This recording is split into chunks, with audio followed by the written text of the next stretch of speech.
और कुरान पाक ला करके जुनैद बगदादी के सामने रखा और कहा, जुनैद क्या ये मेरे नबी की तस्वीर नहीं है? आंखें देखना हो तो पढ़ो, मा ज़ागल बसर हुआ मा तगा, चेहरा देखना हो तो पढ़ो, वद्दुहा वल्लैलि इज़ा सजा, हाथ देखना हो तो पढ़ो, वमा रमैत इज़ रमैत वलाकिन्नल्लाह रमा, अगर कदम देखना हो तो पढ़ो, ला उक़सिमु बिहादल बलद व अंत हिल्लुम बिहादल बलद, अगर सीना देखना हो तो पढ़ो, अलम नशरह लका सदरक व वदअना अन्का विज़रक, अगर इस नबी की गुफ्तार देखना हो पढ़ो, वमा यंतिकु अनिल हवा इन हुवा इल्ला वहयु यूहा, इस महबूब की अताएं देखना हो तो पढ़ो, इन्ना आतैना कल कौसर। Hello everyone, welcome back to my YouTube channel. दोस्तों, मैं बहुत अच्छा हूँ और मुझे यकीन है आप भी बहुत अच्छे होंगे। तो दोस्तों, आज बात करेंगे मुफ्ती सलमान अजहरी साहब के एक ऐसे बेहतरीन बयान पर। मुफ्ती सलमान अजहरी साहब की तकरीर हमारा अल्लाह ही काफ़ी है, एक ऐसा बयान है जो हर मुसलमान के ईमान को ताज़ा कर देता है। अपनी तकरीर में उन्होंने कुरान और हदीस के हवाले से बताया कि इंसान की सारी परेशानियों का हल अल्लाह पर यकीन और विश्वास में हुआ है। हेलो, अस्सलाम वालेकुम, सत श्री अकाल, नमस्कार। चाहे हालात कितने भी मुश्किल क्यों ना हो, हमेशा अल्लाह पर भरोसा रखें और अल्लाह पर यकीन और सब्र रखें। हर मुश्किल के समय अल्लाह से दुआ करें, अल्लाह सुनने वाला है, अल्लाह मदद करने वाला। एक बार उस रब से मांग कर तो देखो। जो कुछ हमारे पास है ना, उसके लिए अल्लाह से शुक्रिया अदा करो। अल्लाह ने हमें बहुत कुछ दिया है, वो हमारी हर कंडीशन में मदद करेगा। ज़िंदगी में चाहे कितनी भी अंधेरी राहें क्यों ना हो, यह यकीन रखें कि अल्लाह का नूर हर अंधेरे को मिटा देगा। मुफ्ती सलमान अजहरी साहब ने हज़रत इब्राहीम अलैहिस्सलाम का एक वाक़या बयान किया। जब आग में डालते वक्त हज़रत इब्राहीम अलैहिस्सलाम ने सिर्फ इतना कहा, हस्बुनल्लाहु व निअमल वकील, तो अल्लाह ने उनको उस आग से बचा लिया। तो क्या हमें भी इस हालात में अल्लाह पर यकीन नहीं रखना चाहिए? क्या अल्लाह पर हमें पूरा भरोसा नहीं रखना चाहिए? तो आइए दोस्तों, मुफ्ती साहब की मीठी मीठी आवाज़ से तकरीर को सुनते हैं और अपने इल्म में इजाफा करते हैं।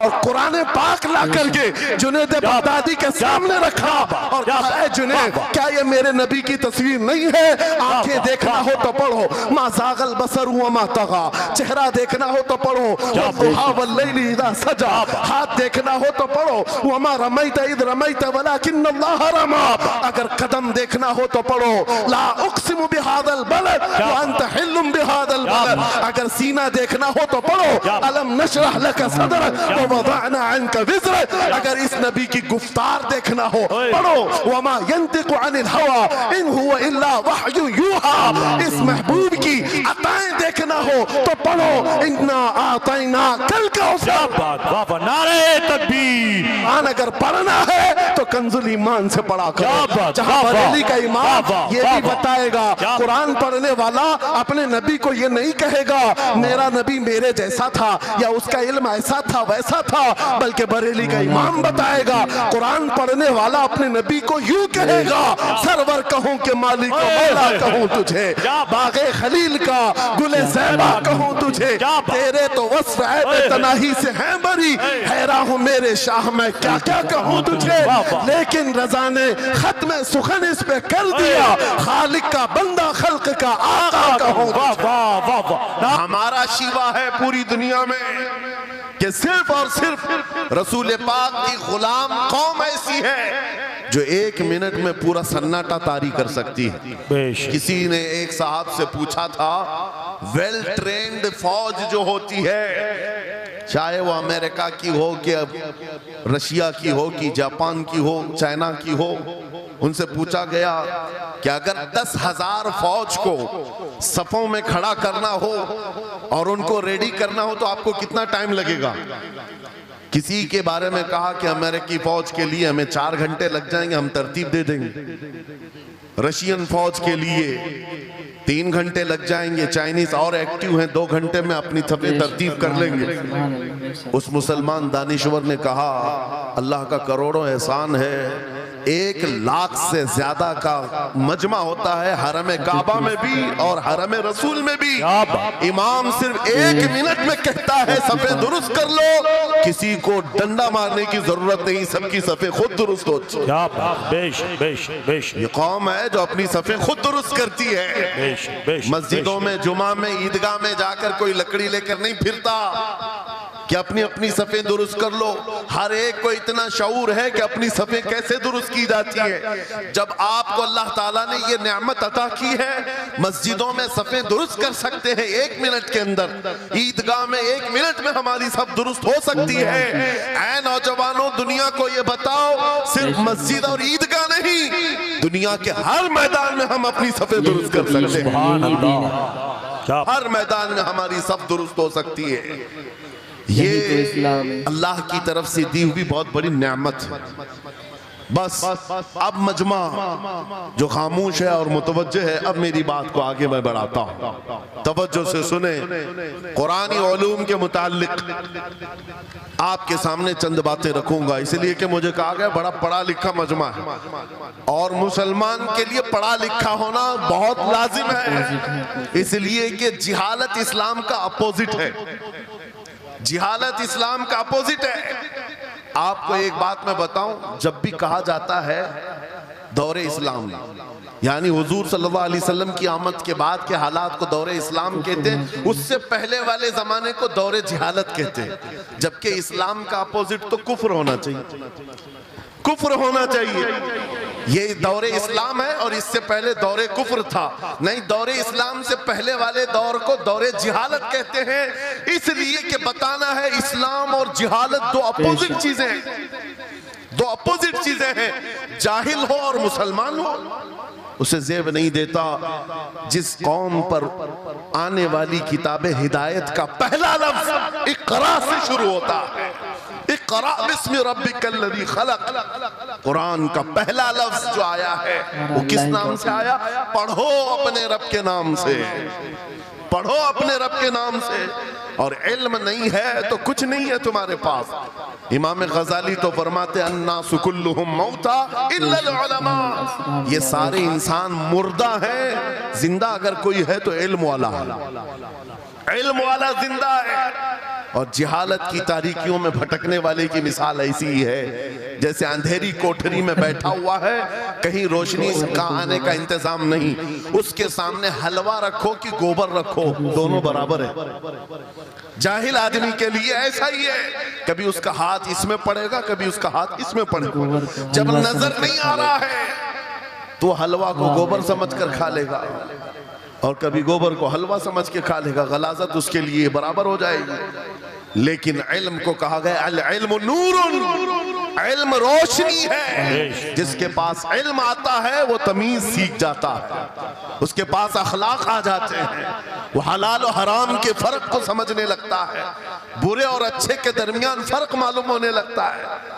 इसीलिए मेरे अजीजों, मुझे बड़ा गर्व है और फख्र है, हमारी ही खानकाह से ये आवाज आती है आधी रोटी खाएंगे और बच्चों को पढ़ाएंगे। बेशक, क्यों? बेशक। उस अजीम खानकाह से ये आवाज दी गई, क्यों? सिर्फ इसलिए नहीं कि तुम बड़े होकर के डॉक्टर बनोगे, इंजीनियर बनोगे। लोगों की नजर में अब बात यही रह गई है, पढ़ा इसलिए जाता है कि डॉक्टर बनना, इंजीनियर बनना है और कमाना है, बहुत कमाना है। इल्म जो है आज कमर्शियल बना लिया गया। इल्म इसलिए नहीं, इल्म इसलिए हासिल किया जाता है कि बंदा खुदा को पहचाने, बंदा अपनी हकीकत को पहचाने, जिंदगी गुजारने के उस्लूब उसे मालूम हो जाए। इल्म इसलिए सिखाया जाता है। बहुत सारे लोग सिर्फ नौकरी के लिए समझते हैं कि इल्म हासिल करना चाहिए, नौकरी के लिए नहीं, अपने अखलाक को बुलंद करने के लिए इल्म आना बहुत जरूरी है। मेरे अजीजों, कुरान अज़ीम वो हिदायत की किताब तुम्हारे पास आई, इस कौम के लिए अलमिया नहीं है तो और क्या है, जो किताब उलूम का ज़ख़ीरा है। आज दुनिया उस किताब पर रिसर्च कर करके नए इल्म व फ़नून हासिल कर रही है। उस किताब को तो हम मुर्दों पर पढ़ने के लिए रखे हैं। वो कुरान अज़ीम जो हिदायत की किताब और सारे उलूम का सर चश्मा है, उस किताब को कहां पढ़ते हैं? मैयतों पर। किसी का इंतकाल हो गया तो तीजे में पढ़ेंगे, चहलुम में पढ़ेंगे, 9वें में 20वें में पढ़ेंगे। वो ईसाले सवाब के लिए सिर्फ रखा गया, और उससे थोड़ा आगे बढ़ गए तो कसम खाने के लिए कुरान।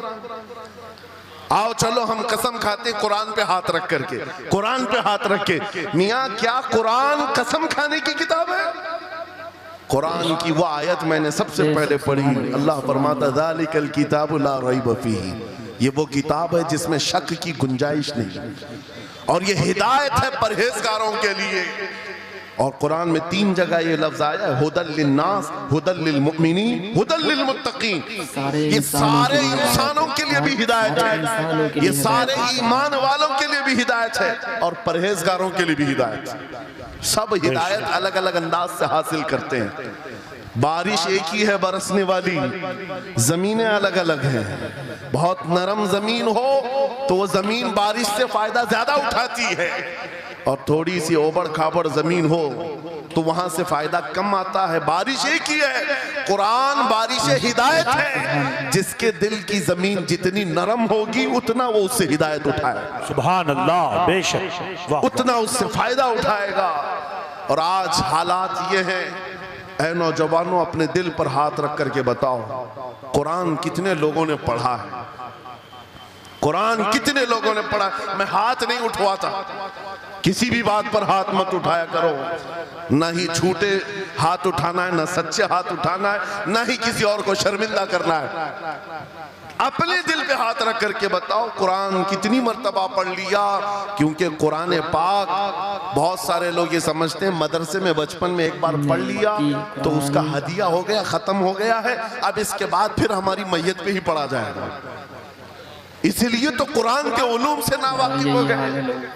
अरे समझना तो दूर की बात, देख करके पढ़ना भी मुश्किल है। आज लोगों का देख कर पढ़ना मुश्किल हो गया। कुरान तुम्हारे पास बहुत सारी किताबें नहीं है, बहुत सारे ग्रंथ नहीं, बहुत सारे वेद नहीं है जिनका शुमार ही नहीं है। तुम्हारे पास ओनली वन, एक किताब कुरान पाक, ऐसी महफूज किताब जिसके बारे में अल्लाह ताला खुद फरमाता है सूरह कमर में, वलक़द यस्सरनल कुरान लिज़िक्रि फ़हल मिन मुद्दकिर। हमने कुरान को याद करने के लिए आसान बनाया है कोई याद करने वाला? 4 बार यह आयत अल्लाह ताला फरमाता है कोई याद करने वाला? अल्लाह जब फरमा रहा है कुरान आसान है तो कौन कहता है ये मुश्किल है? हमने खुद अपने हाथों तबाही को दावत दी है। दर्स कुरान को अगर हमने न भुलाया होता, ये जमाने ने जमाना न दिखाया होता, वो जमाने में मुअस्सस थे। मुसलमान होकर आज हम खार हुए हैं, तारीख कुरान होकर आज हम छोड़े बैठे हुए हैं। कुरान अजीम को छोड़कर बैठना कितनी बड़ी गुमराही है। आज हालात ऐसे आ गए कि कुरान को बदलने की बातें होने लग गई। क्यों? तुम उठाते ही नहीं। 26 आयतें निकाल दो, 25 आयतें निकाल दो, इसमें ये बातें उसमें वो बातें हैं। मुसलमान को तो पता भी नहीं है कौन सी आयतों के बारे में ये वावेला मचाया जा रहा है। अरे तुम पढ़ो, तुम्हारे लिए कुरान आया है। ये जितनी भी कॉन्फ्रेंसें हैं, मैं समझता हूं इसके बदले हर जगह सुबह व शाम कुरान पढ़ने और पढ़ाने का इंतजाम हो जाए। इस तरह के हजारों जलसों से वो अफजल है। क्योंकि ये मैं नहीं कह रहा हूं, मेरे आका फरमाते हैं खैरुकुम मन तअल्लमल कुरान व अल्लमा। तुम में से सबसे बेहतरीन आदमी वो है जो कुरान सीखे और दूसरे को सिखाए। बेशक बेशक, सबसे बेहतरीन आदमी वो है कुरान को सीखे और दूसरे को सिखाए। आज नौजवानों के अंदर एक बड़ी तादाद मुझे देखने को मिलती है, उनको छोटी छोटी सूरतें भी नहीं मालूम, कुरान देख करके पढ़ना भी नहीं आता। बचपन में हमारे माँ बाप ने हमको सीने से लगा करके कुरान मदरसा भेजने की आदत डाली थी, और जब स्कूल जाते थे तो बस्ता पीछे लगा के जाते थे। पता होगा, स्कूल जाते हैं तो बस्ता पीछे रख के जाते हैं, और कुरान पढ़ने के लिए जाते हैं तो सीने से लगा के जाते हैं। यह हमेशा से एक रीत रिवाज चला, बुजुर्गों का डाला हुआ कि बेटा कुरान हमेशा आगे होगा। लेकिन शऊर आने के बाद तुमने कुरान को पीछे डाल दिया, पीछे को आगे कर दिया। कोई इल्म ऐसा नहीं जो कुरान में मौजूद नहीं। कोई इल्म ऐसा नहीं, वला रतबिन वला याबिसिन इल्ला फी किताबिन मुबीन। मेरा मौला फरमाता है कोई खुश्की और तरी की बात ऐसी नहीं जो हमने कुरान में ना बयान की। वनज़्ज़लना अलैकल कुरआन तिबयानन लिकुल्लि शै। रब फरमाता है हमने कुरान में हर चीज का वाज़ेह बयान उतारा है तुम पर। और सैयदना अब्दुल्लाह इब्न अब्बास मुफस्सिरीन के सरदार रसूल पाक सल्लल्लाहु तआला अलैहि वसल्लम के चचेरे भाई हजरत अब्दुल्लाह बिन अब्बास कहते हैं लौ ज़ाअ ली इक़ालु बईरिन लवजदतुहु फी किताबिल्लाह। कहते हैं अगर मेरे ऊंट की नकील की रस्सी भी गुम हो जाए मैं उसको किताबुल्लाह कुरान में ढूंढ लूंगा, मैं उसको कुरान में ढूंढ लूंगा। उनके पास उलूम कुरान थे। और आप क्या समझते हैं कुरान में क्या नहीं है? साइंस की वो इजादात को अगर आप लेकर के बैठे, मैंने अपना पूरा बयान रिकॉर्ड किया है 2 साल कबल ही। यहाँ वक्त की किल्लत है, मैं आपके सामने अर्ज करता हूँ 16वीं सदी के बाद या 18वीं सदी के बाद साइंस की तरक्कियात ने अपना पैर जमाना शुरू किया है इस रुए जमीन पर। जबकि मेरे मुस्तफ़ा करीम सल्लल्लाहु तआला अलैहि वसल्लम की जुबान अक़दस से निकले हुए कलमात जो कुरान में मौजूद हैं, उठाओ और मैं बताता हूँ हर चीज का इल्म कुरान में मौजूद है। जब कोई सोनोग्राफी का इंतजाम नहीं था, ना सिटी स्कैन हो सकता था, ना एक्सरे का कोई इल्म किसी के पास था, उस वक्त कुरान कह रहा है एम्ब्रियोलॉजी के बारे में। एम्ब्रियोलॉजी क्या है? बच्चा पैदा होने की जो उसके नशो नुमा की जो मुद्दत होती है, किस तरह पेट में बच्चे की तख्लीक होती है। कुरान में मौला फरमाता है सुम्मा जअलनाहु नुतफतन फी क़रारिन मकीन सुम्मा खलक़ना नुतफत अलक़तन फ़खलक़ना अलक़त मुदग़तन फ़खलक़ना मुदग़त इज़ामन फ़कसौना इज़ाम लहमा सुम्मा अंशअनाहु ख़ल्क़न आख़र फ़तबारकल्लाहु अहसनुल ख़ालिक़ीन। मौला फरमाता है हमने नुतफे से अलक़ा बनाया। नुतफा क्या है? स्पर्म का वो एक कतरा जो मर्द के जरिए से औरत के रहम में जाता है, उसके बच्चे की थैली में जाता है, एक नुतफा, एक बूंद, जिसको नुतफा कहा गया है। मौला फरमाता है हमने नुतफे से अलका बनाया। अलका किसको कहते हैं? साइंस में पढ़ने वाले अगर स्टूडेंट्स हो तो समझ जाएंगे। अगर कोई मेडिकल साइंस का कोई स्टूडेंट है तो उसे मालूम होना चाहिए एम्ब्रियोलॉजी में चिपचिपा हुआ च्युइंगम जो होता है उसको अलका कहते हैं अरबी में। और आज साइंस ये कहती है कि पहले बाप के नुतफे के एक कतरे से एक छोटा सा खून का टुकड़ा बनता है जो चिपचिपा होता है, फिर उसके बाद एक गोश्त का टुकड़ा होता है, फिर उसके बाद उसमें हड्डियां बनती हैं, फिर उसके बाद उस पर चमड़ियां आती हैं, फिर उसके बाद उसकी आंखें, सारी चीजें बन जाती हैं। ये प्रोसेस है 9 महीने माँ के पेट में, और हर एक के वीक्स गिने हुए हैं। फर्स्ट वीक में क्या होता है, सेकेंड वीक में क्या होता है, थर्ड वीक में क्या होता है, एम्ब्रियोलॉजी का पूरा इल्म है। साइंस आज 21वीं सदी में इस एम्ब्रियोलॉजी को तुम्हारे सामने ला रही है। अरबों के उस दौर की बात कर रहा हूं जहां लोगों को घर बनाने का इल्म नहीं था, और कुरान माँ के पेट में पैदा होने वाले बच्चे की तख्लीकात बयान कर रहा है। नारे तकबीर, नारे रिसालत, फैज़ाने कुरान मुक़द्दस, फैज़ाने शेखुल मशाइख, नारे तकबीर, नारे रिसालत।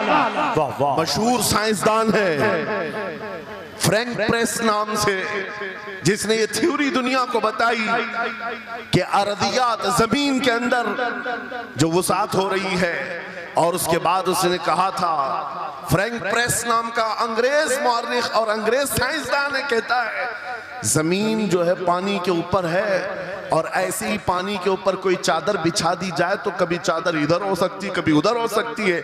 इस चादर को मजबूत रखने के लिए इस पर पहाड़ों का होना बहुत जरूरी है। ये 19वीं सदी में फ्रैंक प्रेस कह रहा है, और मेरा मौला कुरान में फरमाता है, अल्लाह ताला फरमाता है वल जिबाल औतादा, हमने पहाड़ों को मेख बना करके जमीन पर गाड़ा। वाह वाह, बेशक कि जमीन को हिलने नहीं देते पहाड़। अर्दियात का इल्म, एस्ट्रोनॉमी के बारे में, एस्ट्रोलॉजी के बारे में कुरान में मौजूद उलूम आप पढ़ो। जूलॉजी के बारे में, जानवरों के उलूम के बारे में कुरान में पढ़ो। रब ताला परिंदों के उन अशकाल के बारे में बयान फरमा रहा है। ये झुंड के झुंड जाते हैं, जमात की जमात होती है। चूंटियों के बारे में पूरी सूरह मौजूद है। इनके खाना तकसीम करने का तरीका क्या है, इनके एक दूसरे को पुकारने का तरीका क्या है, इनमें जब एक चूंटी मर जाती है तो उसको दफनाने का तरीका क्या है। ये कौन बयान कर रहा है? ये कुरान बयान कर रहा है, कुरान पाक बयान कर रहा है। जब तरक्कियात इस कदर आगे आ गई कि मशीनों के सहारे से आज जर्रे को देखा जाता है, परखा जाता है और फिर दुनिया को बताया जाता है ये हमारी तहकीक है, और कुरान उस जमाने में बयान कर रहा है। मेरे अजीजों, एक बात बताता हूँ, 18वें पारे में सूरह नूर में एक आयत आई है। उस आयत के बारे में मैं बताता हूँ बाद में, लेकिन 18वीं सदी में एक साइंसदान जो अमेरिका की सफर पर था, उसने अटलांटिक ओशियन में एक जगह ऐसी देखी जहां पर इतना अंधेरा है कि हाथ निकालो तो भी नजर नहीं आए, सूरज की रोशनी भी नहीं पड़ती। वापस आकर के उसने कहा मैंने एक ऐसी जगह दरियाफ्त की है जहां सूरज की रोशनी ही नहीं पड़ती और अपनी आंखों को कुछ नजर नहीं आता। अगर हाथ निकाल करके देखो, समंदर के बीचों बीच अटलांटिक ओशियन, ये कोई तालाब का नाम नहीं है। ये लंबा सफर तय करके कोई एक जगह को ढूंढ लिया एक साइंसदान और आकर के दुनिया को बता रहा है मैंने एक ऐसी जगह मालूम की जहां पर खूब अंधेरा होता है, हाथ भी नजर नहीं आता। जब वो आकर के बताता है, एक आलिम रब्बानी ने कुरान की आयत पढ़ी। मौला कुरान में फरमाता है इज़ा अखरज यदहु लम यकद यराहा व मन लम यजअलिल्लाहु लहू नूरन फमा लहू मिन नूर। कुरान में अल्लाह फरमाता ज़ुलुमातुम बअदुहा फौक़ बअद। एक जगह हमने ऐसी बनाई है जहां अंधेरियों पर अंधेरियां हैं, जहां हाथ भी निकालोगे तो हाथ नजर नहीं आएगा। कुरान में 1400 साल पहले ये जब बात आई, उस साइंसदान को बताया गया, ये तो अल्लाह ने कुरान में बयान किया है। अब और ताज्जुब की बात क्या है, सुनो। वो आया साइंटिस्ट, कहा ये किसकी बयान की हुई किताब है? कहा मोहम्मद रसूलुल्लाह की, मक्का में पैदा हुए, मदीने में जिंदगी गुजारी, आखिर दिन की। उसने कहा मैं उनके बारे में जानना चाहता हूं, हो सकता है वो समंदरों के बहुत बड़े माहिर थे, वो समंदरी उलूम के बारे में बहुत कुछ जानते थे, उन्होंने जिंदगी का बहुत सारा हिस्सा समंदरों के सफर में गुजारा होगा। उस जमाने में उनको अटलांटिक ओशियन में मौजूद ये अंधेरा कैसे पता चला? ताज्जुब की बात है, हैरत की बात है। जब उस साइंसदान से कहा गया ए अजीज, हकीकी बात तो यह है कि पूरी 63 साल जिंदगी में मेरे आका एक बार भी समंदर के पास नहीं गए, एक बार भी इत्तेफाक नहीं हुआ। तब वो कहता है जो बंदा कभी समंदर के सफर पर गया ही नहीं और वो अटलांटिक ओशियन में मौजूद अंधेरियों की बात करता है, तो फिर ये अपने पेट से नहीं, ये अल्लाह की बात कर रहा है। क्या बात, बेशक बेशक, ये खालिक समंदर की बात कर रहा है, जिसने वो अंधेरियां पैदा की। मेरे अजीजों, आपसे मेरा खिताब इसलिए है कि जो ज़ख़ीरे अल्लाह ताला ने हमारी किताब मुक़द्दस में रखे हैं, इसको हल करते करते लोगों के बाल सफ़ेद हो गए और तुम तो अखलाक सीखने के लिए ऐसे लोगों के पास जाते हो जिनको पेशाब करने का तरीका नहीं मालूम। क्या बात, बेशक। कुरान के उलूम क्या कम है तुम्हारे पास? अब मैं आता हूं, ये तो साइंसी बातें हो गई। मैथमेटिक्स तो पूरा कुरान में इतना है, बयान करते करते मैं सुबह कर डालूं। कुरान पाक के अददी एजाजात, कुरान पाक के हिसाब, रियाजी, मैथमेटिक्स के फंडे, बहुत कुछ है। फिजिक्स के बारे में है, ज्योग्राफी के बारे में है, अलजिब्रा के बारे में है, साइंस के बारे में है। ये तमाम उलूम तो एक मिसाल के तौर पर मैं आपके सामने रख रहा हूँ, लेकिन अफसोस मैं उस कौम से बात कर रहा हूँ जिस कौम ने कुरान को छूना भी बंद कर दिया है।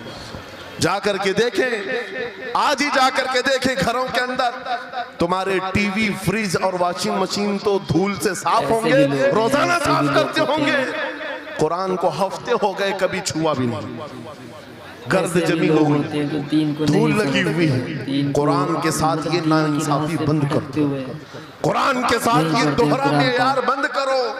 आपको पता है क़यामत के दिन मेरे आका फरमाते हैं जो दो चीजें जिसकी हिमायत में आ गई उसको जन्नत में जाने से कोई नहीं रोकेगा, और दो चीजें जिसके खिलाफ खड़ी हो गई फिर उसको दोज़ख में जाने से भी कोई नहीं रोक सकता। हुजूर से पूछा गया वो दो चीजें क्या हैं? हुजूर फरमाते हैं जिसकी हिमायत में रमजान और कुरान खड़े हो गए उसका जन्नत में जाना तय हो जाता है। क्या बात, वाह वाह। और जिसके खिलाफ खड़े हो गए रमजान और कुरान, हुजूर फरमाते फिर उसका दोज़ख में जाना तय हो जाता है। अल्लाह अकबर। अल्लाह के रसूल दानाए गुयूब कायनात के सरदार मेरे आका दुआ करते हैं अल्लाहुम्मा जअलिल कुरान हुज्जतन लना ला हुज्जतन अलैना। ये मेरे नबी की दुआ है। आप तवज्जो करें, हुजूर जब ये दुआ कर रहे हैं ऐ अल्लाह कुरान को क़यामत के दिन मेरा हिमायती बना, मेरे खिलाफ ना बना। क्या बात, वाह। साहिब कुरान खुद कह रहे हैं क़यामत के दिन इसको हमारे खिलाफ ना खड़ा कर, कुरान को हमारा हिमायती बना। ऐ लोगों, हम कौन सी जिंदगी गुजार रहे आज? बहुत दूर हम आ चुके हैं, बहुत दूर हम आ चुके हैं। आज कुरान की तालीम को भी इतना सस्ता समझा जाता है, इतना सस्ता कि आपके पास अगर बच्चे के पास टाइम हुआ तो मदरसा भेजो, नहीं तो छोड़ो जाए। मदरसों में आने वाले वो बच्चे जिनकी नाक बह रही हो, कपड़े ढंग के ना हो, कारी साहब और हाफिज साहब खुद ही उसको साफ भी करें, खुद ही पढ़ा करके भी भेजे। क्या तुम अपने वक्त की मशहूर कॉन्वेंट स्कूल में भी इसी तरह अपने बच्चों को भेजते हो? वहां पर गैर हाजिरी से कितना डरते हो, अपनी छुट्टियां तर्क कर देते हो, रिश्तेदारों से मिलना बंद कर देते हो। नहीं, बच्चे की स्कूल छूट सकती है, लेकिन कुरान के साथ कैसा दोहरा सलूक है, कुरान के साथ कैसा मेयार है। आपको मैं बताता हूं, हमारे सिराजुल उम्मा इमाम आजम अबू हनीफा रज़ी अल्लाह ताला अन्हु अपने बेटे को जिस कारी कुरान के पास पढ़ने के लिए भेजा करते थे, कारी साहब ने इमाम आजम के बच्चे को पूरा कुरान पढ़ा दिया। नाजरा कुरान की बात कर रहा हूं। जब पूरा कुरान बच्चे ने पढ़ लिया तो इमाम आजम अबू हनीफा को ये मुबारकबादी दी गई कि आपका बच्चा पूरा कुरान पढ़ चुका है हाफिज साहब के पास।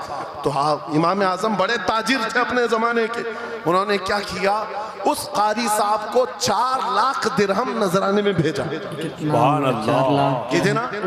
4 लाख दिरहम चांदी के सिक्के होते थे। इमाम आजम अबू हनीफा ने जैसे ही कारी साहब के पास जो कुरान पढ़ाए थे ये नजराना भेजा, उनके पास ये नजराना पहुंचा।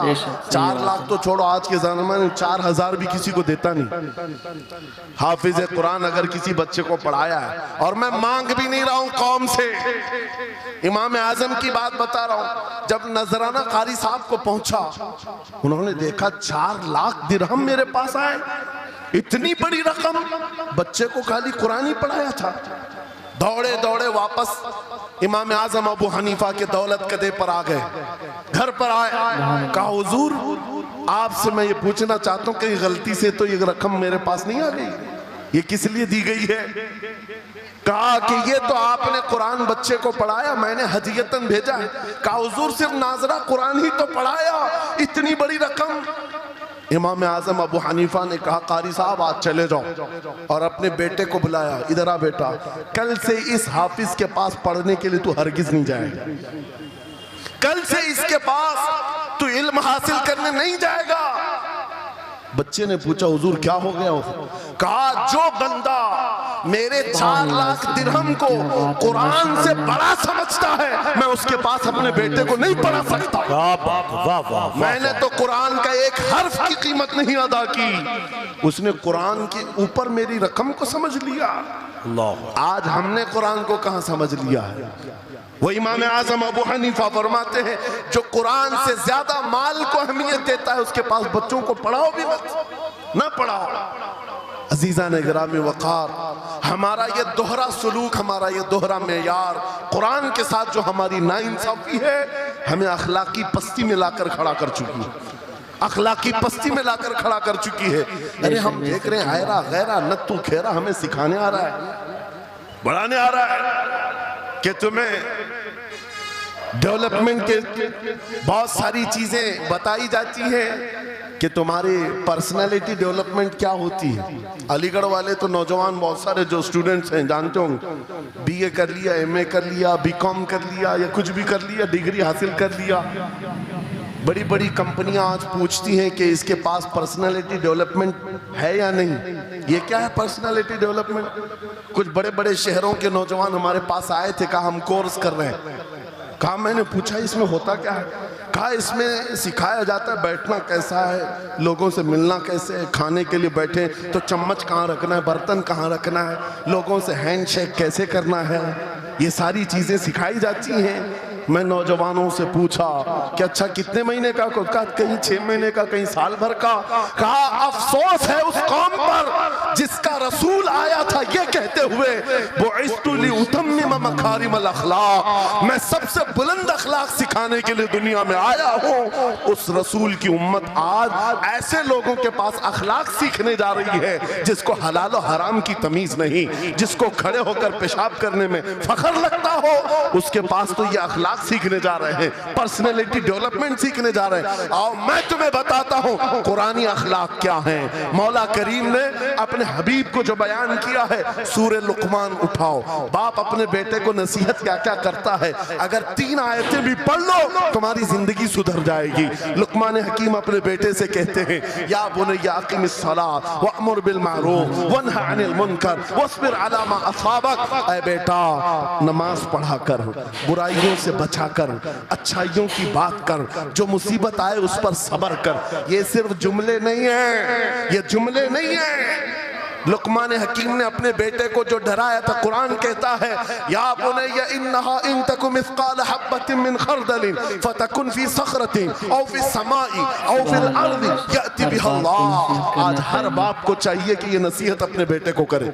क्या बात, हर बाप अपने बच्चे को ये बात बताए, सुनो क्या लुकमान कहते हैं, बेटा बुराई अगर तूने कर लिया, ये मत समझना कि मैं रात के अंधेरे में छुप कर लिया। आज तुम्हारे हाथ में मोबाइल गुनाहों का अड्डा बन करके आया है। सिर्फ एक टच स्क्रीन पर सारी दुनिया तुम्हारे सामने नंगी नाचती हुई नजर आती है। कितने नौजवानों ने अपने अखलाक का कत्ल कर लिया है, उनकी आंखें हया से नापाक हो गई हैं। कितने लोगों ने अपना नूर ईमान बेच दिया मोबाइल की स्क्रीन पर चलने वाली इन बेहया तस्वीरों पर। कितने तो फरेफ्ता हो गए, कितने जवानी बर्बाद कर चुके हैं। तुम क्या समझते हो? मेरे अजीजों, एक जवान ने मुझे बताया था, रात के वक्त मैं तन्हा मोबाइल लेकर बैठा था, अचानक पर्दा हिला तो डर लगा, जल्दी से स्क्रीन ऑफ किया, बैठा। मुझे लगा माँ आई होगी, बाप आया हो, कोई आया होगा, लेकिन कोई नहीं। पर्दा हिला, एक बिल्ली आई थी, इससे भी डर लग गया। मैंने कहा पर्दे के हिलने से इतना डर है कि कोई आ जाए, तेरा ईमान कहां गया? वो मौला कहता है यअलमु खाइनतल अयुनि व मा तुख्फी सुदूर। वो रब तुम्हारे दिलों में गुजरने वाले हालात को भी देख रहा है, बेशक तुम्हारी आंखों की खयानत को भी वो देख रहा है। जब तुम्हारा यकीन ही खत्म हो गया तो क्या करोगे?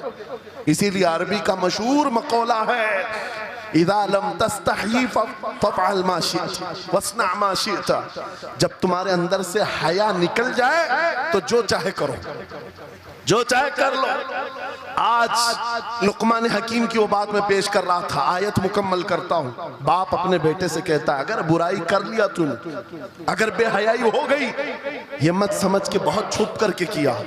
आज से 4000 साल पहले लुकमान हकीम कह रहे हैं अपने बेटे से, अगर बुराई तो आसमानों में जाकर करेगा, या पहाड़ के अंदर घुस कर करे, या जमीन के अंदर जाकर करे, कहीं पर भी कर ले। जबकि ये तीनों चीजें उनके जमाने में नहीं थी। न पहाड़ों के अंदर जाकर के करने का तसव्वुर, न जमीनों के अंदर जाने का, न आसमानों में उड़ने का तसव्वुर। ये सब आज के दौर में मुमकिन है। और लुकमान हकीम कहते हैं, अगर तू इन सब जगहों पर जाकर कहीं पर भी करेगा, याती बिहा अल्लाह, अल्लाह वो तेरे सामने लेके आएगा। वमन यअमल मिस्काल ज़र्रतिन खैरन यरा वमन यअमल मिस्काल ज़र्रतिन शर्रन यरा। तुम अगर राई के दाने के बराबर भी नेकी करो, अल्लाह वो तुम्हें दिखाएगा। राई के दाने के बराबर भी बुराई करो, अल्लाह तुम्हें दिखाएगा। अखलाक सीखने के लिए दूसरी जगह जाते हो, अगर ये फार्मूला किसी को याद हो जाए, मैं कहता हूं सारे सीसीटीवी कैमरे बंद हो जाए, इस बंदे को कोई बहका नहीं सकता, जिसके दिल में सिर्फ इतना ख्याल है कि मेरा मौला मुझे देख रहा है, मेरा रब मुझे देख रहा है। उसकी निगरानी के लिए किसी कैमरे की जरूरत नहीं, किसी सीसीटीवी की जरूरत नहीं। अजीजा ने गिरामी औकार, बच्चों के दिलों में अखलाक बाद में आएंगे, अल्लाह का खौफ उनके दिल में डालो। अल्लाह देख रहा है, एक दिन तुम्हें हाजिर होना है, सब लाया जाएगा, सब लाया जाएगा। जो कुछ किया था, जो कुछ कहा था, सब लाया जाएगा। लुकमान हकीम ने अपने बेटे को अखलाक सिखाया। क्या सिखाया? वक़्सिद फी मशीका वग़दुद मिन सौतिका इन अनकरल अस्वाति लसौतुल हमीर। चलना हो तो मियाना अंदाज में चलो, ऐसे नहीं कि अकड़ कर चलना है या झुक कर चलना है। एतदाल के साथ चलो और आवाज को नरम रखा करो। बेशक कुरान कहता है सबसे बुरी आवाज गधे की आवाज है। लोग आज चिल्लाते हैं, एक दूसरे ठट्टे मारते रहते हैं। ये महफिलों के आदाब भी नहीं, ना ही तुम्हारे अखलाक हैं। इसीलिए शेख सादी ने फरमाया है, तामर्द सुखन न गुफ्ता बाशत ऐबो हुनरश न हुफ्ता बाशत। जब तक आदमी बात नहीं करता उसकी अच्छाइयां भी मालूम नहीं होती, उसकी बुराइयां भी नहीं मालूम होती। बेशक जब बात करता है तो पता चल जाता है इसके अखलाक कैसे हैं। बात करता है तो समझ में आ जाता है कौन सी कैटेगरी का है। इसलिए अपनी जुबान को ऐसी रखो कि दुनिया तुम्हें आला नस्ल का समझ सके। बात करो तो तमीज के साथ, चीख पुकार करना, एक दूसरे को भूलना, इस तरह से बात करना नौजवानों में आज आम हो गया। कुरान कहता है अपनी आवाजों को पस्त करो। एक और बात रब फरमाता, वला तुसइर खद्दक लिन्नास, लोगों को से मुंह मोड़ करके बात मत करना। सामने तुम्हारे कोई खड़ा है और तुम इधर घूम करके बात कर रहे हो। ये आज फैशन हो गया है, पीछे पलट करके बात करना, इधर देख करके उसको बात करना। लोग ये समझते हैं फैशन है। मेरा मौला फरमा रहा है ये अखलाक से गिरी हुई हालत है। जब बात करो तो आमने सामने, लोगों से मुंह टेढ़ा करके बात ना करना। ये अखलाक कौन सिखा रहा है? ये कुरान अजीम है। तुम पर्सनालिटी डेवलपमेंट सीखने की बात कर रहे हो, तालीमात इस्लाम को छोड़कर क्या पर्सनालिटी डेवलपमेंट हासिल कर पाओ? तुम्हारे पास सब कुछ है लेकिन सीखना नहीं चाहते। आज तक नौजवानों में से मुझे कोई मिला नहीं इस तरह से कि लोग आते हैं, मुफ्ती साहब बीवी को 2 तलाक दे दिया, 3 तलाक दे दिया, अब क्या करना है, इद्दत कैसे गुजारना है? या ज्यादा से ज्यादा दारुल इफ्ता में आते हैं, मुफ्तियान इकराम होंगे, झगड़े के मसाइल लेकर के आते हैं, बाप मर गए, इसको कितना मिलना है, इसको कितना मिलना है। अरे जिंदगी गुजर गई, कभी आ करके ये क्यों नहीं पूछा मेरे घर में मंगनी हो रही है, शादी हो रही है, ये बताएं मेरे मुस्तफा ने कैसे शादी की? क्या बात है, क्या बात, बेशक। ये क्यों नहीं पूछा? मैं बीमार हो गया हूं, मुझे बताएं रसूलुल्लाह ने बीमारी के आलम में क्या कहने का हुक्म दिया? क्या बात। अगर तलब हो मेरे नबी के पीछे चलने की तो बंदा ढूंढ ढूंढ कर चलेगा, बेशक ढूंढ ढूंढ कर चलेगा। बेशक। हजरत इमाम अबू यूसुफ के बारे में और बाद में इमाम अहमद बिन हम्बल के बारे में कहा कि आपने कलिंगड़ खाने का बहुत शौक था। तरबूज, आप तरबूज कहते हैं? हाँ, हमारे यहाँ मुंबई में इसको कलिंगड़ कहते। और उन्होंने ये कहा कि ये सुन्नत भी है। मुझे रिवायत मिली है कि हुजूर ने भी खाया लेकिन जिंदगी भर खाए नहीं। मुरीदीन ने पूछा कि हुजूर जब सुन्नत भी है और आपको शौक भी है, खाते क्यों नहीं? कहते हैं अब तक मैं वो तरीका ढूंढ रहा हूं कि मेरे नबी ने कितने टुकड़े करके खाए। अल्लाहु अकबर, अल्लाहु अकबर, वाह वाह। मुझे वो तरीका चाहिए। हुजूर के पीछे चलने वाला ढूंढ ढूंढ करके अमल करता है। और आज हमने जिंदगियां ऐसी बनाई हुई हैं कि लगता है दारुल इफ्ता, मुफ्ती और उलमा सिर्फ तलाक के लिए हैं, ये इद्दत के मसले पूछने के लिए, विरासत के मसले पूछने के लिए। अरे हमें भी काम दो, हम ढूंढ ढूंढ कर तुम्हें बताएं मेरे नबी चलते कैसे थे, मेरे नबी बात कैसे करते थे, लोगों से मुसाफा कैसे करते थे, लोगों के सामने आते तो कपड़े कैसे पहनते थे, मेरे नबी की नमाजें कैसी थी, हुजूर जब दस्तरखान पर बैठते कहां से शुरू करते कहां से खत्म करते।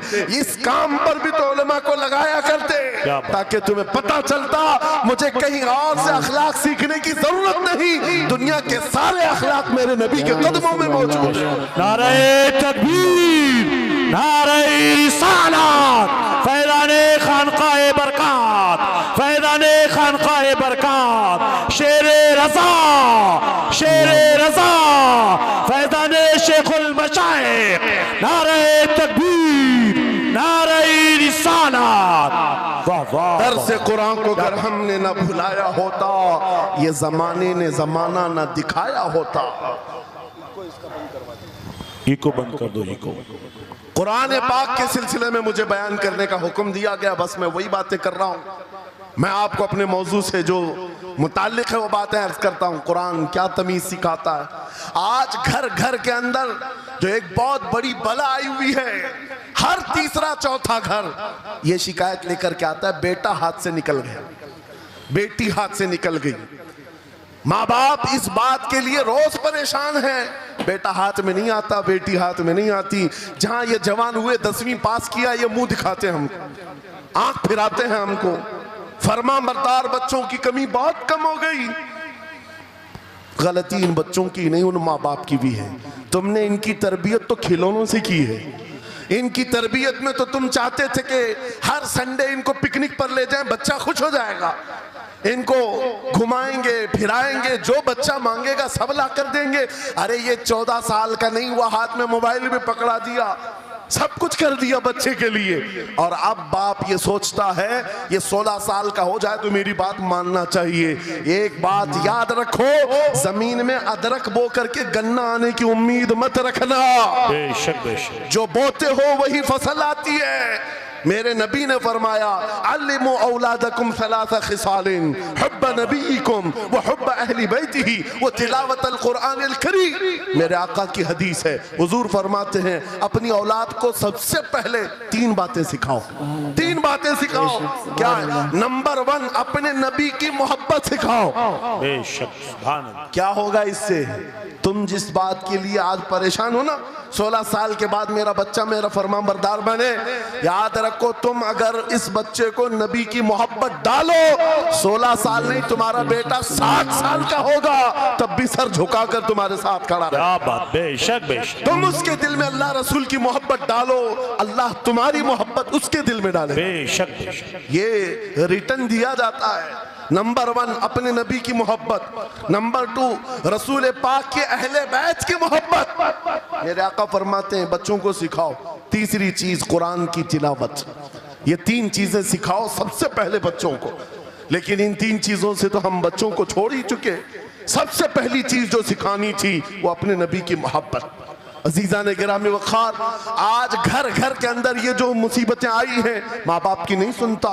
माँ बाप अगर जवान लोग अभी शादी कर रहे तो अभी से तय कर लो, बच्चा होगा, ये ख्वाब नहीं देखेंगे पहले इसको क्या बनाना है। तुम अगर अल्लाह उसके रसूल की मोहब्बत डालने की ख्वाब लेकर उस बच्चे की तरबियत करो, इंशाल्लाह वो डॉक्टर भी बनेगा, इंजीनियर भी बनेगा, प्रोफेसर भी बनेगा, लेकिन साथ में आशिक रसूल भी बने। सुभान अल्लाह, सुभान। और जहां ये दौलत लेकर के खड़ा होगा, इसके रसूल की दौलत लेकर खड़ा होगा, और प्रोफेसर भी हो जाए, डॉक्टर भी हो जाए, कुछ भी हो जाए। देखो मशाइख मारहरा जिनके वालिदैन ने उनकी तरबियत की, उनको दुनियावी उलूम का माहिर तो बनाया है, लेकिन आज तक आपने देखा कॉलेज में पढ़ाने वाला प्रोफेसर लाखों मुरीदीन की दस्तगीरी भी कर रहा हो और उनकी शरीयत और तरीकत को बयान भी कर रहा हो। नारे तकबीर, नारे रिसालत, फैज़ाने हसनुल उलमा, फैज़ाने हसनुल उलमा। तालीम के लिए, वाह वाह वाह, तालीमात इस्लाम के लिए ये घराना आइडियल है। मैं मुबालगा आराई नहीं कर रहा हूँ, मुबालगा आराई नहीं कर रहा हूँ। जहां पर एक बेटे को बाप ने वक्त का एक बड़ा प्रोफेसर बनाया तुम्हारे इसी शहर का, दूसरा बेटा अगर इनकम टैक्स का चीफ बन चुका हो, क्या बात, तीसरा अगर पुलिस की डिपार्टमेंट में डीआईजी या बड़े ओहदे पर पहुंचा हो, लेकिन हमने हर एक को देखा, चाहे ये दुनिया के किसी मकाम पर जाएं, जब ये अपने असलाफ की बारगाह में आते हैं तो सर झुकाए हुए शरीयत के तरीकत के संगम नजर आते। क्या बात, बेशक बेशक। इसलिए कि इनकी तरबियत सिर्फ और सिर्फ ट्यूशन के बहाने नहीं छोड़ दी गई थी, क्या कहने, लोगों की गोद में डालकर। जैसे आज लोगों को लगता है बच्चे को पढ़ाने के लिए महंगी स्कूल दे दो, अच्छी से अच्छी स्कूल, और बच्चा आए तो शाम में ट्यूशन के लिए किसी टीचर या प्रोफेसर को दे दो। बच्चा तुम्हारी गोद में आया ही नहीं, संडे संडे तो बाप से बच्चे की मुलाकात होती है, और वो भी पिकनिक के नाम पे होती है। क्या कहने? ये हालात जब बच्चों के साथ तरबियत के होंगे तो ये बच्चे जिनसे तरबियत हासिल किए हैं उनके नक्शे कदम पर चलेंगे। लेकिन तुम अगर शरीयत का ट्रांसफर चाहते हो, स्कूल भी पढ़ाओ, ट्यूशन भी पढ़ाओ, लेकिन इश्क़े रसूल की दौलत अपने सीने से इनके सीने में डालो। बिल्कुल, बेशक बेशक। अजीज़ान गिरामी, मेरा मौला फरमाता है वक़ज़ा रब्बुका अल्ला तअबुदू इल्ला इय्याहु व बिल वालिदैनि इहसाना। माँ बाप के साथ भलाई का हुक्म मेरा मौला फरमाता है। रब ने तुम्हारे फैसला किया है अल्लाह के सिवा किसी की इबादत ना करो, वालिदैन के साथ अच्छा सलूक करो। और कैसा सलूक? वला तकुल लहुमा उफ़्फ़िन वला तनहरहुमा, उनको उफ तक ना कहो, उनको झिड़क कर बात ना करो। नौजवानों याद रखो, जिस दिन तुमने अपनी माँ या अपने बाप को उल्टा जवाब देना शुरू किया, उस दिन से तुम पर रिज्क के दरवाजे बंद हो जाते हैं, बरकत के दरवाजे बंद हो जाते हैं। और ये तो बड़ी बात है, हजरत मौलाना रोम फरमाते हैं माँ या बाप बच्चे को बात करने में जिस दिन डरने लग जाए, पता नहीं मेरा बेटा क्या समझेगा बोलूं, जिस दिन वो तुमसे बात करने में डरने लग जाए, समझ लो दुनिया का सबसे बुरा दिन तुम्हारा शुरू हो चुका है। अल्लाहु अकबर। शुरू हो चुका है। होना तो ये चाहिए कि तुम्हारी जवानी नहीं, तुम्हारी उम्र बीतने को आ गई, अगर माँ बाप को अल्लाह ने सलामत रखा, चाहे वो बूढ़े बिस्तर मर्ज पर हो, उस वक्त भी अदब के बाजू फैलाए हुए हो, अदब के बाजू।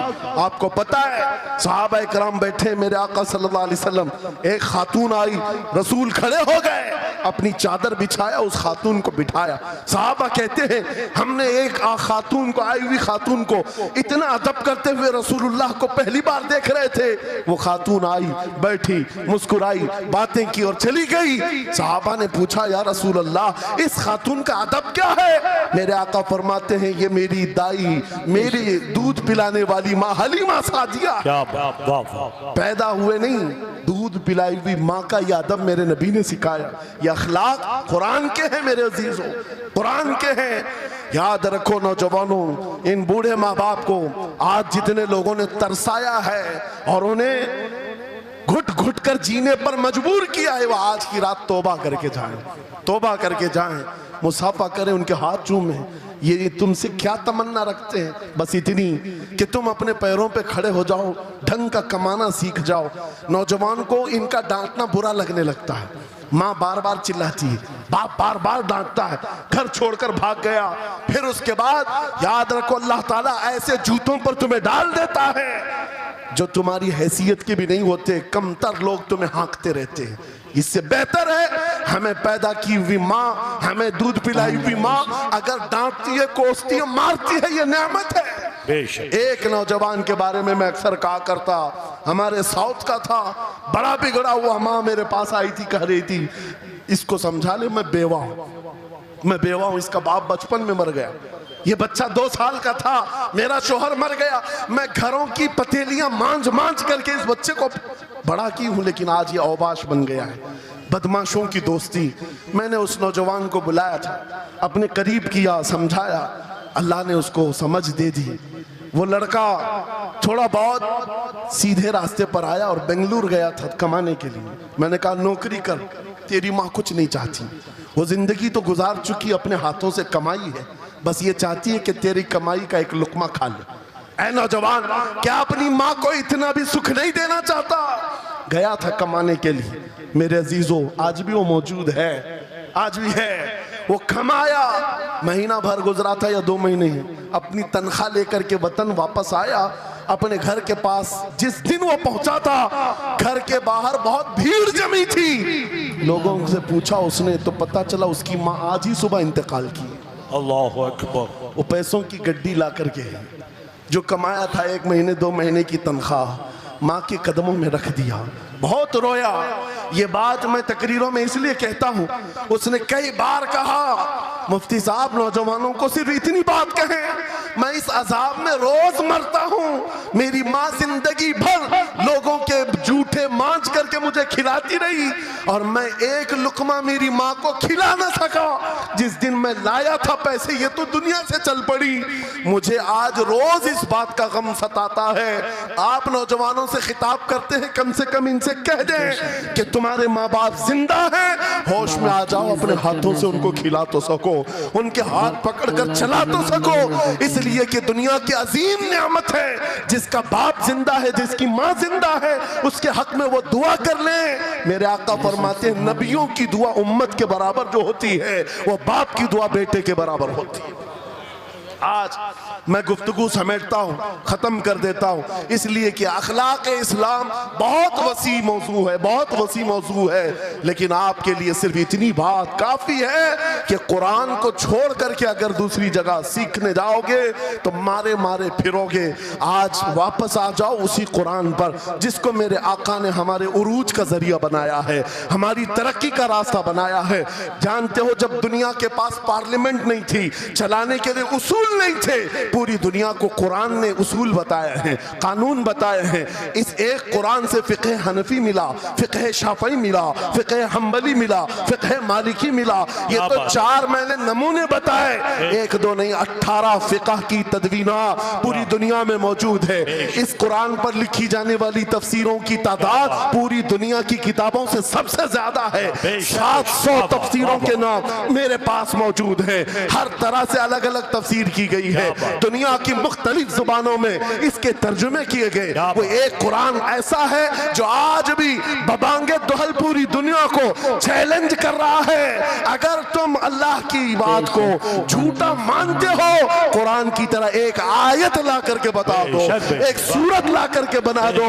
आज दुनिया तरक्की बहुत कर चुकी होगी, टेक्नोलॉजी पर ये पाबंदे सलासिल कर चुकी और चांद पर कमंदे डाल चुकी, सूरज की शुआओं को कैद करके करंट बना दिया हो, सयाल मादे से दुनिया ने केमिकल बना दिया, सब बना दिया। लेकिन एक बात तय है, पूरे इंसान मिल जाएं, पूरे जिन्नात मिल जाएं, मेरा मौला फरमाता फिर भी वो कुरान के मिसल नहीं ला सकते। बेशक बेशक, वाह, कुरान के मिसल नहीं ला सकते।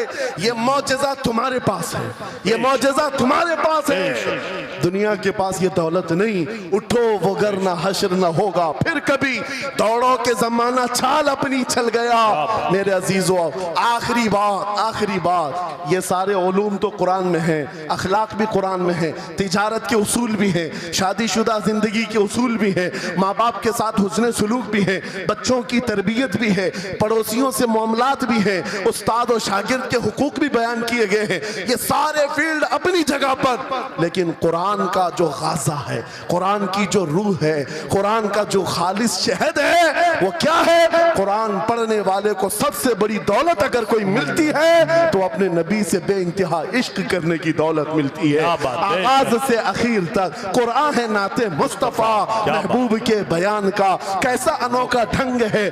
जुनैद बगदादी के जमाने में एक आर्टिस्ट आया था, एक मुसव्विर, लोगों की मुंह बोली तस्वीर खींचता था। अगर कोई आता अपनी महबूबा के बारे में कहता, उसकी आंखें ऐसी, उसकी नाक ऐसी, उसकी भवें ऐसी, उसकी पेशानियां ऐसी, वो उसी तरह से तस्वीर निकालता था। आर्टिस्ट था और लोगों की कतारें लगी थी अपने अपने महबूब महबूबाओं की तस्वीरें निकालने के लिए। इसलिए कि आपकी तरह मोबाइल उस जमाने में नहीं थे जो हर घड़ी खींच लिया करें। वो जुनैद बगदादी का दौर, आर्टिस्ट तस्वीर निकालता था। जब ये बात पता चली, हजरत जुनैद बगदादी भी उस मुसव्विर के घर चले गए, लाइन में खड़े हो गए। जब आपका नंबर आया तो उस मुसव्विर ने पूछा, मौलाना आपका क्या काम है? वक्त के सैयदुत ताइफा का मैंने सुना है तू लोगों के महबूबाओं की तस्वीरें खूबहू खींच कर देता है, मैं चाहता हूं मेरे भी महबूब की तस्वीर खींचो। वाह वाह। तो उसने कहा बताओ, कलम लिया बैठा, बताइए आपके महबूब का हुलिया क्या है? जुनैद बगदादी कहने लगे, मेरा महबूब कायनात का सबसे हसीन चेहरा रखने वाला, जिसकी भवें ऐसी थी, जिसके गाल ऐसे थे, जिसकी पेशानी ऐसी थी, जिसके हाथ ऐसे, जिसके पैर ऐसे। उस मुसव्विर ने पूछा बताओ नाम क्या है? जुनैद बगदादी ने कहा मोहम्मदुर रसूलुल्लाह। उस मुसव्विर ने कहा रुको जरा, ये तस्वीर तो ऑलरेडी ऑलरेडी मेरे पास बनी बनाई रखी है। जुनैद बगदादी ने कहा ये कैसे लोगों की ऑर्डर पर तू तस्वीर बनाता है, मेरे महबूब की तस्वीर पहले से कैसे रखी है? उस मुसव्विर ने कहा बात दरअसल ये है, आप जिससे मोहब्बत करते मैं भी उससे मोहब्बत करता हूँ, हम दोनों का महबूब एक है, इसलिए तस्वीर पहले से बनी रखी है। जुनैद बगदादी ने कहा अच्छा लाओ तो जरा हमारे महबूब की तस्वीर देख तो ले। वो मुसव्विर अंदर गया और कुरान पाक ला करके जुनैद बगदादी के सामने रखा और कहा जुनैद क्या ये मेरे नबी की तस्वीर नहीं है? आंखें देखना हो तो पढ़ो मा ज़ागल बसर हुआ मा तगा, चेहरा देखना हो तो पढ़ो वद्दुहा वल्लैलि इज़ा सजा, हाथ देखना हो तो पढ़ो वमा रमैत इज़ रमैत वलाकिन्नल्लाह रमा, अगर कदम देखना हो तो पढ़ो ला उक़सिमु बिहादल बलद व अंत हिल्लुम बिहादल बलद, अगर सीना देखना हो तो पढ़ो अलम नशरह लक सदरक व वदअना अन्का विज़रक, अगर इस नबी की गुफ्तार देखना हो पढ़ो वमा यंतिकु अनिल हवा इन हुवा इल्ला वहयु यूहा, इस महबूब की अताएं देखना हो तो पढ़ो इन्ना आतैना कल कौसर। नारे तकबीर, नारे रिसालत, फैज़ाने कुरान मुक़द्दस, फैज़ाने कुरान मुक़द्दस, फैज़ाने खानक़ाह माहिरा, आगाज से आखिर तक कुरान नाते मुस्तफा महबूब के बयान का कैसा अनोखा ढंग है। ये तालीमात इस्लाम कॉन्फ्रेंस है, कुरान की तालीमात से ये बात मुझे कहना जरूरी था। कुरान सिर्फ अखलाक की तालीम नहीं, सिर्फ मुआशियात की तालीम नहीं, बल्कि कुरान इश्क रसूल की तालीम देता है और हुब्बे रसूल सिखाता है। इसलिए हम उसी हुब्बे रसूल के साथ इस जलसे का इख्तिताम करते हैं। उस कुरान की तालीम ऐरे गैरे से भी नहीं हासिल करना, बुझे हुए दिल से भी नहीं लेना, अंधे लोगों से भी मत पढ़ना जो कुरान तो पढ़ा देंगे कुल हु अल्लाहु अहद, लेकिन बाद में ये नहीं बताएंगे किस पर उतरा था। कुरान अगर पढ़ना है तो कंजुल ईमान से पढ़ा करो, जहां बरेली का इमाम ये भी बताएगा कुरान पढ़ने वाला अपने नबी को ये नहीं कहेगा मेरा नबी मेरे जैसा था या उसका इल्म ऐसा था वैसा था, बल्कि बरेली का इमाम बताएगा कुरान पढ़ने वाला अपने नबी को यूं कहेगा सरवर कहूं के मालिक को मौला कहूं तुझे, बागे खलील का गुले ज़ैबा कहूं तुझे, तेरे तो वस्फ ऐब तनाही से हैं बरी, हैरान हूं मेरे शाह मैं क्या क्या कहूं तुझे, लेकिन रज़ा ने खत्म सुखन इस पे कर दिया, खालिक का बंदा खल्क का आका कहूं। दोस्तों मुफ्ती साहब की तकरीर का सबक यही है कि हर मुश्किल हालात में हमें अल्लाह की तरफ रुख करना चाहिए और अल्लाह हर उस इंसान या हर उस मखलूक की मदद करता है जो अल्लाह को दिल से याद करता है। तो दोस्तों वीडियो अच्छा लगा हो तो वीडियो को लाइक और शेयर ज़रूर करें और कमेंट बॉक्स में अपनी राय ज़रूर पेश करें और दोस्तों चैनल को जल्दी सब्सक्राइब कर लें